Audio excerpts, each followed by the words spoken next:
it's like Instamash. It's like, you know, here's some friends, just add goon kind of thing, and it happens. Yeah.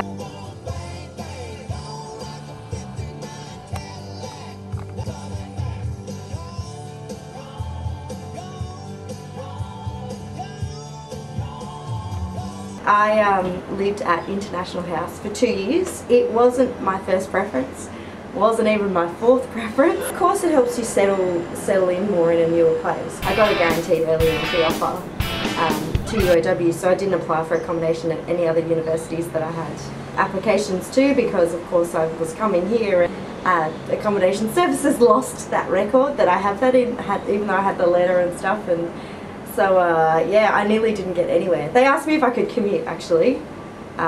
So we'll go to Wollongong, you know, it's only 4.5 hours each way. I probably should have just done that, but don't you need a visa to come from WA for that long? Maybe you should. It was long, but that's because I moved interstate. I was actually not even offered accommodation services, so 5 hours on a plane each way. But yeah, I actually have family here, thank God. So I didn't live on campus at all. It's not really the life for me.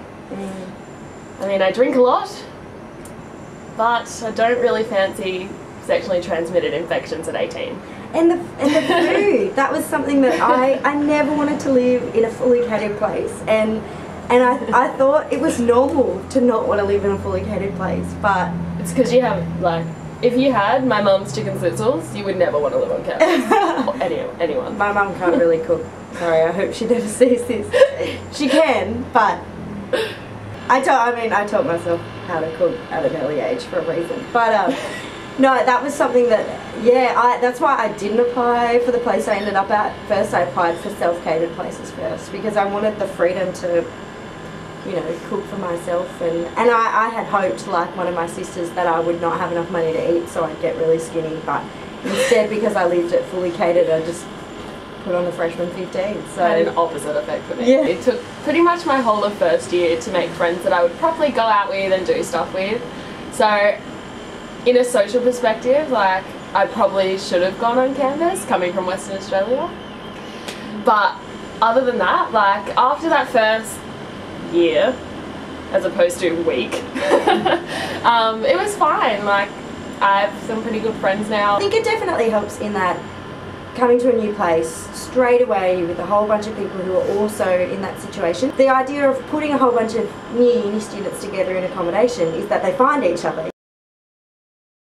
I definitely think tertiary education is important, and it's important that it should be available to, you know, as many people as possible socioeconomically. I think it's become too common. You know, I think that we're churning out people with degrees at a higher rate than there are job opportunities available for them. There are, you know, a lot of other fantastic further education opportunities in Australia. You know, there is TAFE, there is apprenticeships. We're not going to give you our exact address for confidentiality purposes, but we live in North Wollongong now, in a green roofed apartment building. It gave it away. It's actually kind of funny how we ended up living together. Like, we met through, yeah, pretty much. Like, we met through a friend, you know, a mutual friend. I must seem like the only person who's not living with people I met at college anymore. Yeah.